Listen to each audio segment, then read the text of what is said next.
വടക്കൻ കേരളത്തിന്റെ ജീവനാഡിയായിരുന്നു ഒരു കാലത്ത് ബീഡി കമ്പനികൾ. കണ്ണൂരും കാസർഗോഡും നിർമ്മിക്കുന്ന ബീഡിക്ക് നാട്ടിൽ വലിയ ഡിമാൻഡ് ഉണ്ടായിരുന്നു.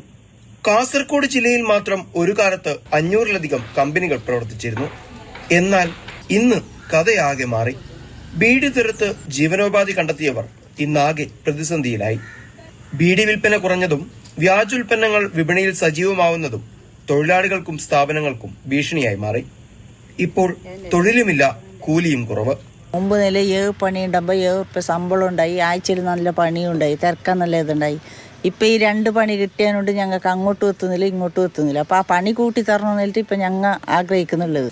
സംസ്ഥാന സർക്കാർ തൊഴിലാളികൾക്ക് നിരവധി ആനുകൂല്യങ്ങൾ പ്രഖ്യാപിച്ചെങ്കിലും അതൊന്നും പൂർണ്ണമായി തൊഴിലാളികളിലേക്ക് എത്തുന്നില്ല.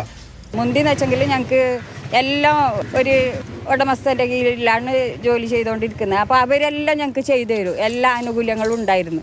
പ്രസവാനുകൂല്യം ഉണ്ടായിരുന്നു, മക്കൾക്ക് സ്കോളർഷിപ്പിൻ്റെ ആനുകൂല്യം ഉണ്ടായിരുന്നു. ഇപ്പോൾ അവർ പറയുന്നത് എല്ലാ അക്ഷയ മുഖാന്തരമാണ് ചെയ്യുന്നത്.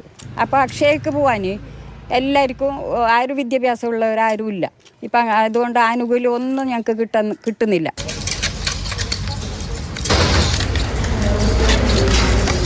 പുതിയ തലമുറ ബീഡി തെറുപ്പ് പൂർണ്ണമായി ഉപേക്ഷിച്ചു. കുടുംബങ്ങളിലെ പ്രതിസന്ധി നേരിൽ കണ്ടു വളർന്നവർ തൊഴിൽ പൂർണ്ണമായും നിരാകരിച്ചു.